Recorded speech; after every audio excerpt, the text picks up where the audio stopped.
Today is a day that we don't often recognize, at least kind of within my own kind of church background and things like that. Today is actually, this weekend is a day that we call Epiphany in the church calendar. Now, there are lots of ways to mark time.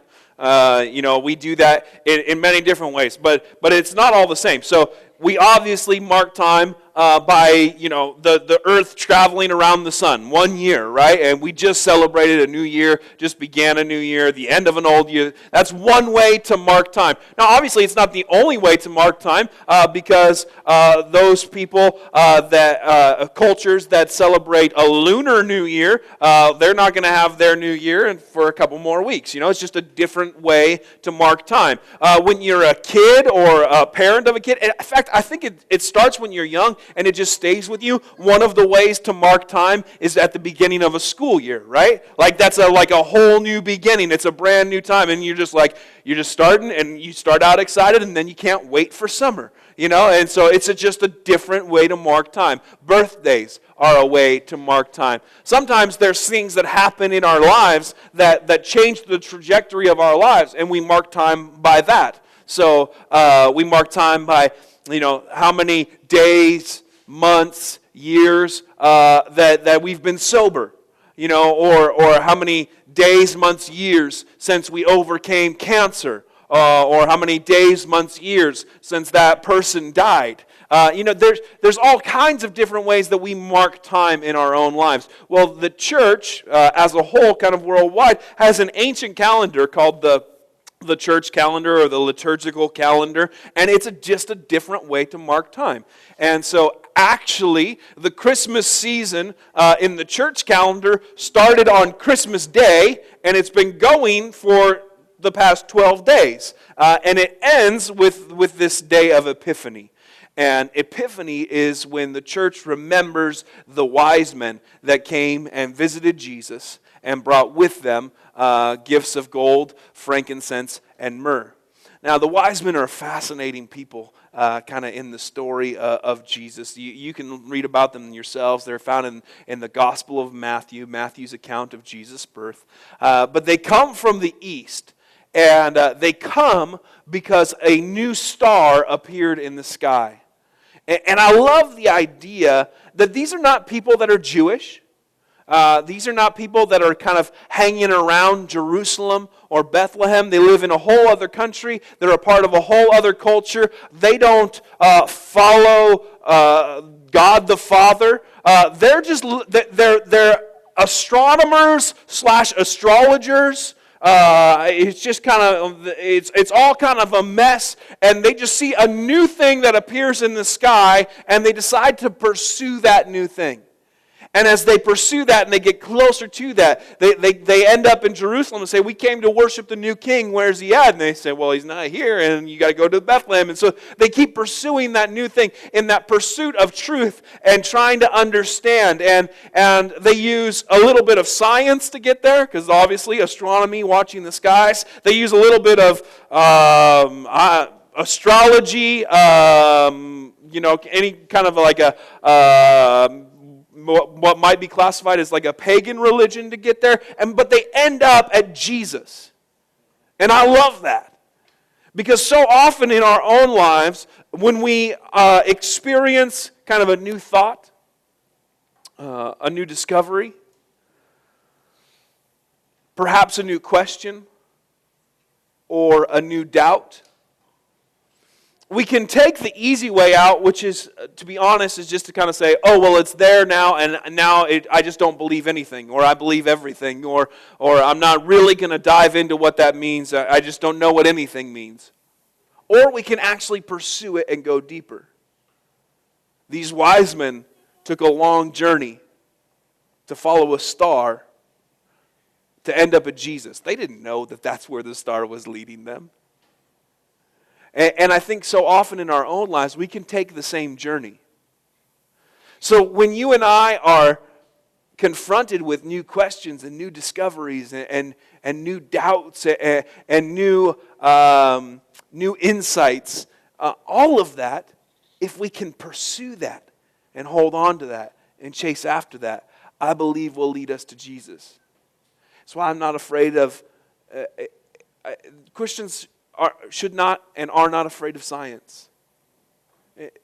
We just pursue that science until the very end. I'm not afraid of my own doubts or other people's doubts or my own questions or other people's questions, because I believe that as we pursue that, we'll have our own epiphany, because we'll get to Jesus. And so today is the day that the church remembers that and celebrates that. And so I found this video that they've produced a couple throughout the year, and I've really liked them. And so I just want to watch this video together as we remember our own journey in seeking Jesus.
希律作王的时候，耶稣在犹大的伯利恒诞生后，东方的博士来耶路撒冷朝圣，问那生下来做犹太人之王的在哪里？我们看见他的星出现，特来拜他。他们前行，在那里这颗星在他们前头行，就是在东方看见的那星。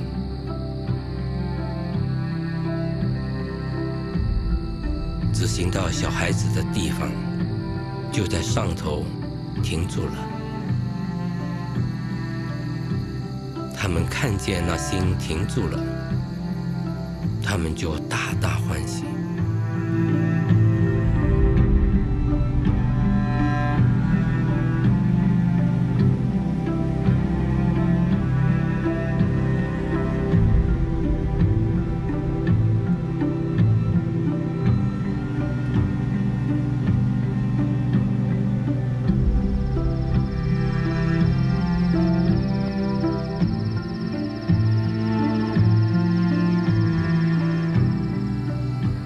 兴起发光，因你的光已经来到，耶和华的荣耀已现在你身上，列国的财宝也必来归你。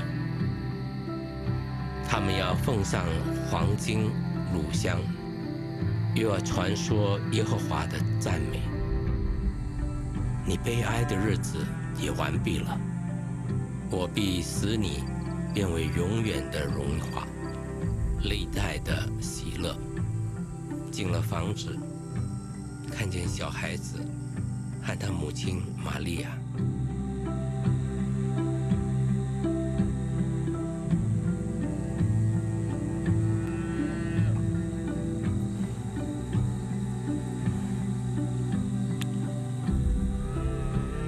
就俯伏拜他。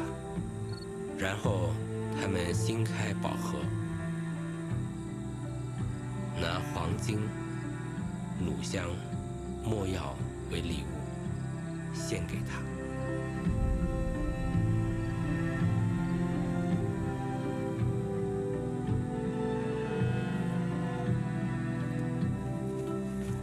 他们在梦中被指示，不要回去见希律，就从别的路回本地了。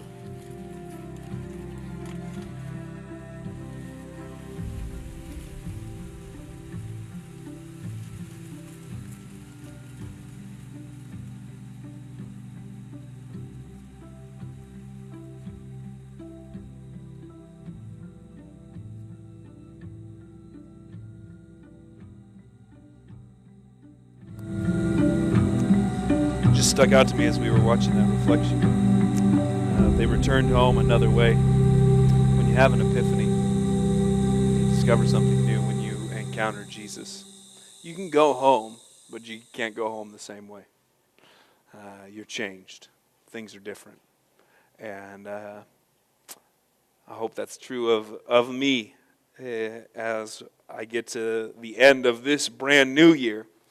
Because this brand new year is going to hold some different things and some exciting things. And so last week I got to announce it, but I want to remind everyone again that there are some changes coming up with Sought Church because of some new opportunities that are coming our way in this new year. And so Sought Church is growing. We're going to add another church, Epic Church, to our family of churches. And so what happened was Epic Church, their pastor left, and an organization that oversees both of our churches came to us and said, hey, would you take what you're doing at Sought Church and start to do that at Epic Church and create a family of churches? And so we will add a family member to this family, and so we will have both Sought Church and Epic Church. It will be the same kind of gathering. It will be the same message and the same kind of experience together in two different locations. So Epic Church is down in the southwestern part of Las Vegas near Warm Springs and Durango, and Sought Church will continue to meet down here. And that means that Epic Church is going to meet at 10 a.m. on Sunday mornings, and Sought Church is going to move to 6 p.m. on Sunday nights. And so you get a few more options depending on your work schedule or how things go, and that's what we're going to continue. It's a new thing that we're doing as we begin this new year, and I'm really excited for the opportunity that it has for us to grow the presence of the church in Las Vegas and see both churches continue to flourish and step into the path that God has called them to. And so I know there are lots of questions and things that come with that, and Janelle and I are free and happy to answer those questions. So just let me give you a few details that are going to happen. Next Sunday, we will not be gathering here in this theater on Sunday morning. Instead, at 10 a.m., we'll be gathering at the Epic Church location, which, like I said, is Warm Springs and Durango. And I'll send it out an email. At the end, we'll have the address up. But we would love for everyone to be together as we begin this new, for 2018, it's a lot of adding new family members for me. We've got one little baby that's on the way in a few weeks. We have another church that we're adding to the family. And next week, it's a lot of adding for me, and I'm excited about it. And I'm excited for what that means for you and for I. And so next Sunday, no gathering here at 10 a.m. Instead, we'll be gathering at Epic at 10 a.m. And then the Sunday after that, January 21st, we'll have the Epic gathering at 10 a.m. In the southwestern part, and then we'll have our downtown gathering here at the theater at 6 p.m. And so we'll have a morning gathering and an evening gathering. Whichever one you want to come to, feel comfortable coming to, you're more than welcome to be at both. That's what my daughter asked last week. Can I go to both? And she certainly can. She will. So that's what's happening. And we're kicking off a new series next week. I can't wait to talk about that. Now, as I was preparing, I thought, man, you know, there's a lot of questions that come when you add a new family member to that family. And so Chloe came to Janelle and I don't know, a couple days ago, and she said, I forget how the conversation went exactly, but basically it was something like, when the baby's born, maybe I can feed her with the bottle, because then when people come to see the baby, they'll still talk to me. You know, she was worried about her place in the family.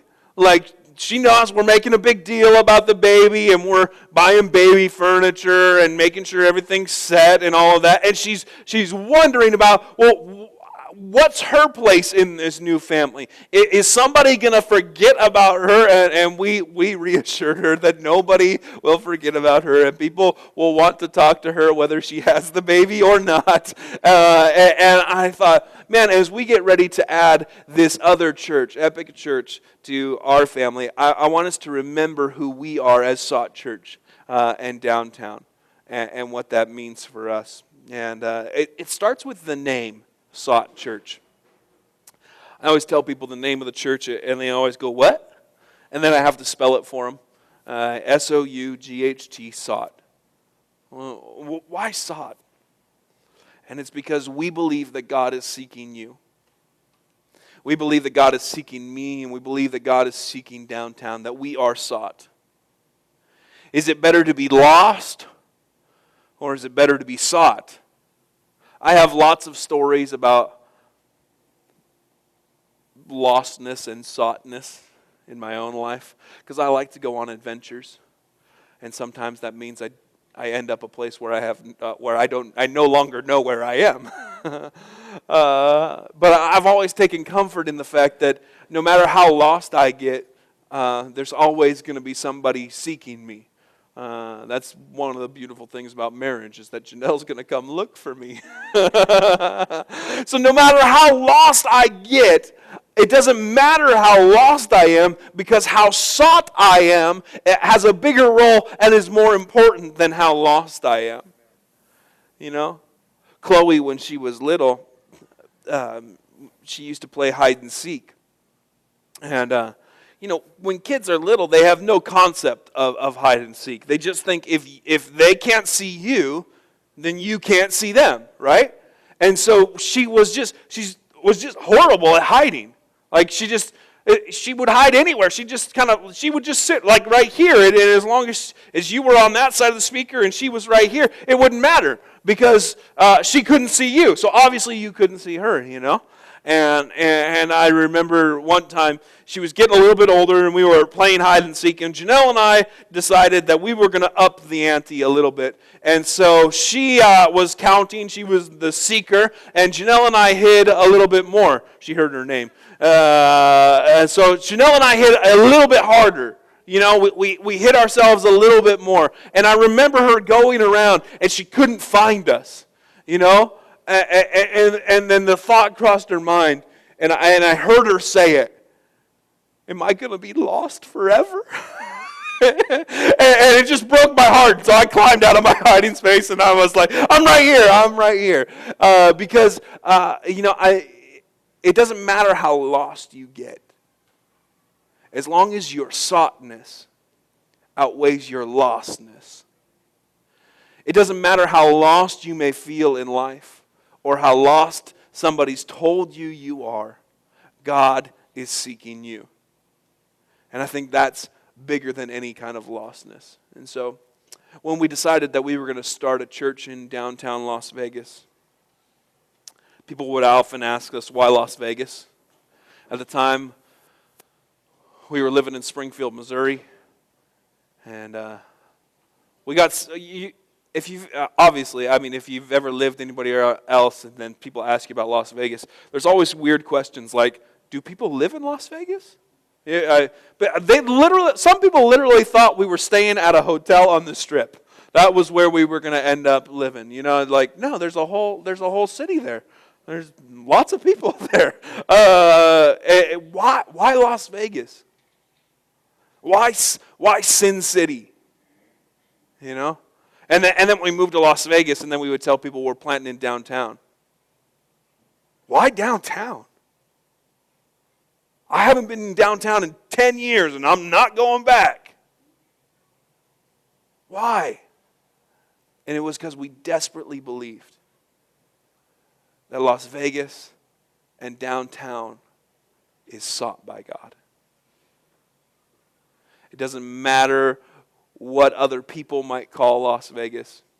It doesn't even matter what Las Vegas calls Las Vegas.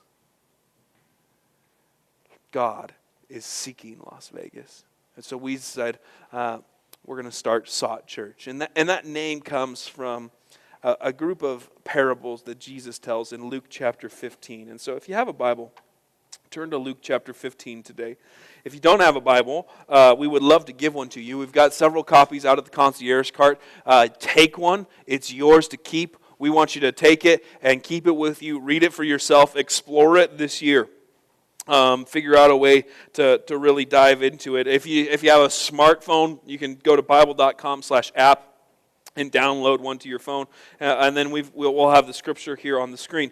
This is a group of 3 parables, and I don't know if your Bible looks like my Bible, but my Bible has these headings that are in there that somebody has put into the text. They're not actually written in the original text, they're just headings that somebody has put in there to try and be helpful. And it says parable of the lost sheep, parable of the lost coin, and parable of the lost son. But as we're going to look at and talk about today, I think when we read through these parables, they're not actually parables of lost sheep or lost coins or lost sons. They're parables of sought sheep and sought coins and sought sons. Because as long as your soughtness outweighs your lostness, then the soughtness is what matters most. And so let's look at these together. Starting in Luke chapter 15, verse 1. Tax collectors and other notorious sinners came to listen to Jesus teach. I love that. Man, I want all the notorious sinners to come and listen and hang out at Sought Church. Sought Church should be the church for tax collectors and other notorious sinners. Put that on a t-shirt. And this made the Pharisees and teachers of religious law complain that he, Jesus, was associating with sinful people, even eating with them. And so people are indignant. Well, why is Jesus hanging out with these bad people? Why is Jesus hanging out with these sinners? Why would Jesus want a church in Las Vegas? Why would Jesus want a church in downtown? If Jesus knew about Las Vegas or downtown, then Jesus wouldn't be there. So people are indignant about it. And Jesus tells them this story, starting in verse 3. If a man has 100 sheep and one of them gets lost, what will he do? Won't he leave the 99 others in the wilderness and go to search for the one that is lost until he finds it? And when he has found it, he will joyfully carry it home on his shoulders. When he arrives, he will call together his friends and neighbors, saying, "Rejoice with me, because I have found my lost sheep."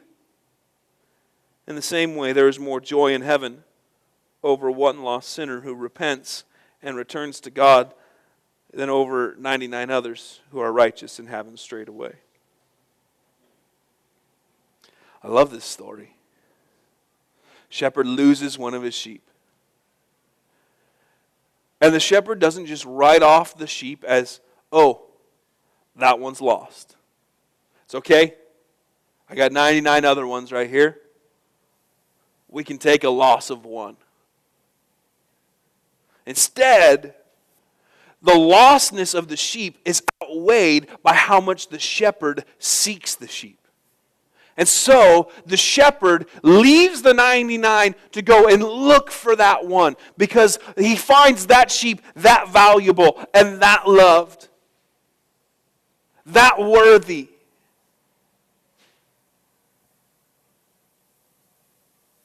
I don't know what you may have experienced in your own life.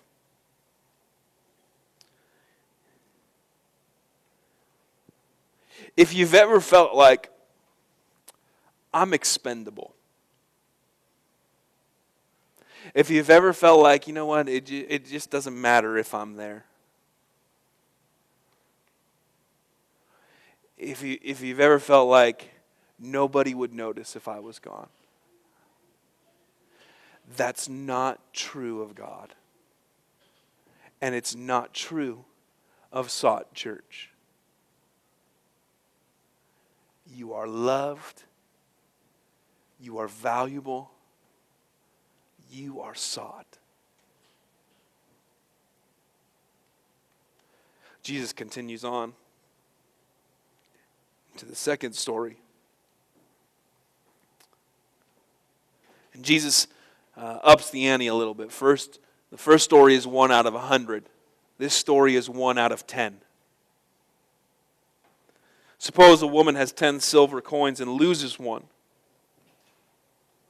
Won't she light a lamp and sweep the entire house and search carefully until she finds it? And when she finds it, she will call in her friends and neighbors and say, "Rejoice with me, because I've found my lost coin. In the same way, there's joy in the presence of God's angels when even one sinner repents.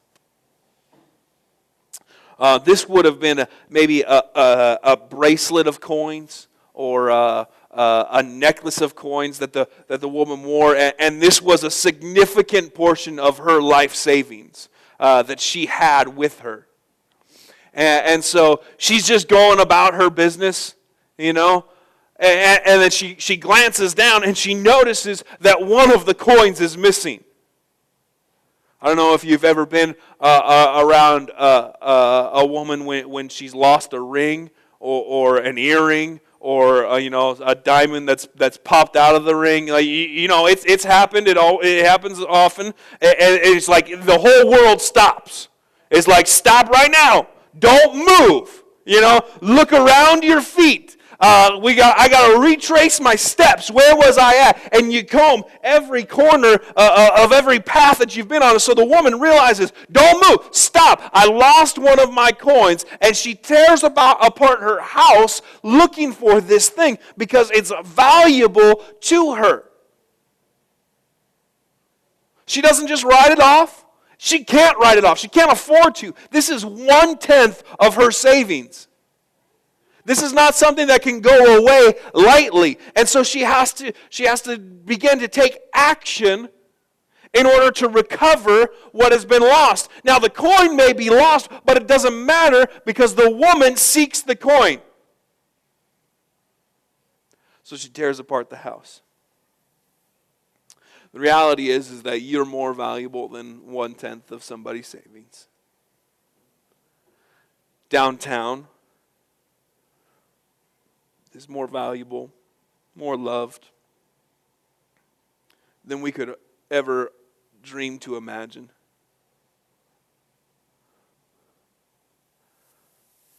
God sees so much potential in your life and in who you are and how He shaped you and the gifts and the talents that He's given you.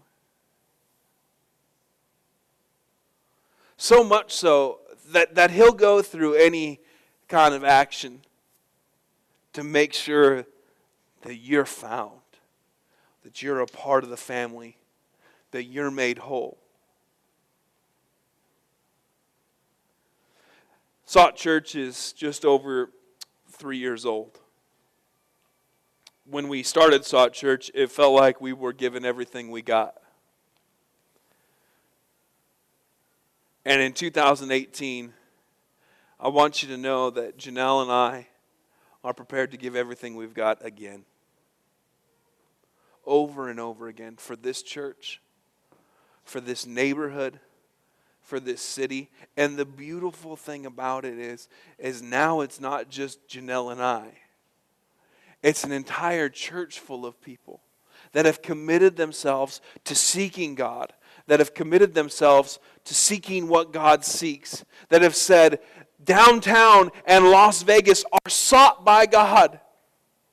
And so we're going to commit our lives to it, and we will do whatever it takes. Even if it means tearing the house apart, we'll do it.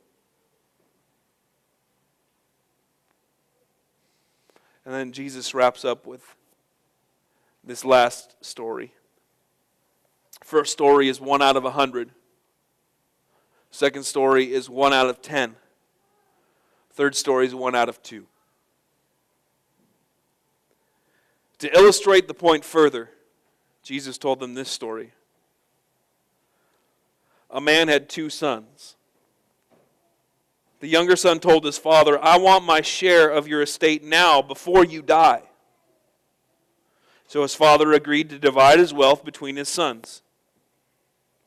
A few days later, this younger son packed all his belongings and moved to a distant land, and there he wasted all his money in wild living. About this time, his money ran out. A great famine swept over the land, and he began to starve. And he persuaded a local farmer to hire him, and the man sent him into his fields to feed the pigs. And the young man became so hungry that even the pods that he was feeding the pigs looked good to him, but no one gave him anything. When he finally came to his senses, he said to himself, at home, even the hired servants have enough food to spare, and here I am dying of hunger. I will go to my father and say, Father, I have sinned against both heaven and you, and I am no longer worthy of being called your son. Please take me on as your hired servant. Now, this is, I think, a familiar story to all of us. The son does something rude, stupid, ignorant, dumb, foolish, sinful. He basically goes to his dad and says, Dad, I know you're still alive and healthy, but really, I'd prefer it if you were dead. Because if you're dead, I get the inheritance. So, just, in a manner of speaking, can we pretend you're dead? I'd like the money now. I mean, what a horrible thing for a son to say to a father. It's wretched. It's evil. It's sinful. Don't be too hard on the younger son, because we've all done something stupid. And it turns out one foolish mistake leads to another, and to another, and to another, and soon the son ends up in a pigsty with nothing to eat. And you and I have found ourselves at rock bottom at points in our life where we just didn't think it could get any worse. And so we start to come up with these ways to bargain with God. All right, God, I know I screwed up. And so we start going through our mind, like, how could we at least get out of the very bottom of the pit? And so we start to bargain, and we start to make up these deals, and we start to make these justifications going, okay, I get it. I can't go back to what it was, but maybe I can at least stop eating the pig food, God, if I go to church, would you help me out then? What if I pray, God? And we start to take these bargaining chips. Because we recognize our own foolishness. We recognize our own sinfulness. We recognize our own brokenness. Son comes up with a plan. Verse 20. So he returned home to his father, and while he was still a long way off, this is my favorite part of the story. While he was still a long way off, his father saw him coming. And filled with love and compassion, he ran to his son, and he embraced him, and he kissed him. And his son said to him, Father, I have sinned against both heaven and you, and I am no longer worthy of being called your son. But his father said to the servants, Quick, bring the finest robe in the house and put it on him. Get a ring for his finger and sandals for his feet, and kill the calf that we've been fattening. We must celebrate with a feast, for this son of mine was dead and has now returned to life. He was lost, but now he was found. And so the party began. It's one of my favorite pictures in Scripture. The son has a plan. He knows, okay, I can't go back to the way it was. But while he was still a long way off, his dad came running down the road. His dad has been looking. He's been waiting. He's been watching. He's been seeking. And it doesn't matter how lost the son got. It doesn't matter how far the son fell. It doesn't matter because the father has always been seeking the son. And so as soon as the father sees the son, he runs out to greet him. Before his son can get the deal out of his mouth, his dad interrupts him and says, it doesn't matter. Bring out the new clothes. Bring out the ring. Bring out the jewelry. Start the barbecue. We're having a party because I have been seeking this son. And although he was lost, I've been seeking him, and now he's found.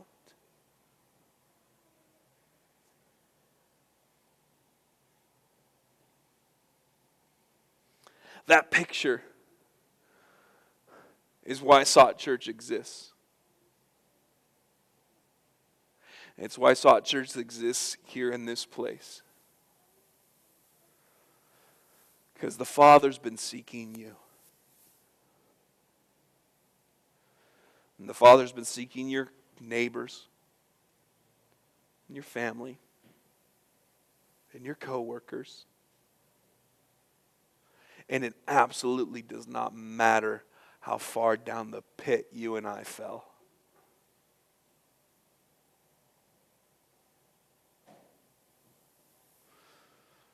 The story ends on kind of a sad note. I mean, if it ended there, it'd be awesome. But Jesus continues, and he ties in the end to the beginning, to the people that were indignant about Jesus hanging out with notorious sinners. Meanwhile, the older son was in the fields working, and when he returned home, he heard music and dancing in the house. And asked the servants, "What's going on?" "Your brother is back," he is told, "and your father's killed the fattened calf. We're celebrating because of his safe return." And the older brother was angry, and he wouldn't go in. And his father came out and begged him, but he replied, "All these years I've slaved for you, and never once refused to do a single thing that you told me to. And in all that time, you never even gave me one young goat for a feast with my friends. Yet when this son of yours comes back after squandering your money on prostitutes, you celebrate it by killing the fattened calf?" And his father said to him, "Look, dear son, you've always stayed by me, and everything I have is yours. We had to celebrate this happy day, for your brother was dead and has come back to life. He was lost, but now he's found." We all, at some point in our life, are the younger son. We're lost. We're sought by the Father. The danger is in becoming the older son, where we're indignant about those people, whoever those people might be. Where we're judgmental about those people or that place. And the reminder for me, as we begin this new chapter as a church and we expand our family of churches, is that I want to remember that not only am I sought by God, which I am, but because I'm sought by God, I also want to seek the things that God seeks. I never want to be the older brother. See, the older brother should have been just as rejoicing and just as happy and just as grateful that his brother had come home. His dead brother is now alive, but instead he's indignant about it. Sought Church is a place where we gladly and proudly proclaim, you are sought by God. God is seeking you because you are loved and you are valuable. God is seeking you because He loves you for no other reason.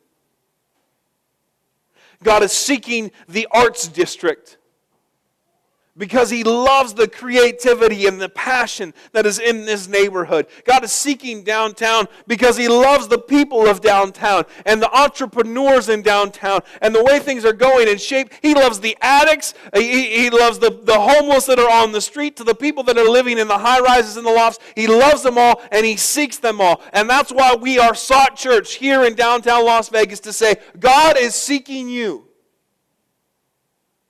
At the same time, as we then begin to gather together, collectively going and living in this identity that our Father seeks us, we begin to seek the things that the Father seeks. We begin to align our lives so that It's not just God the Father or God the Son or God the Holy Spirit that's like the shepherd, the woman, and the father. It's also His church. It's also you and I. And so in 2018, I want to remind us all at the beginning of this year that we are Sought Church. We're seeking God while He seeks us. At the same time, we are Sought Church. And we will always be like the shepherd who goes to look for the one sheep. Sought Church will do whatever it takes. We'll tear apart whatever we have to tear apart to be like the woman who's looking for the coin. And Sought Church and you and I will always, always be like the Father. Ready to welcome people with open arms.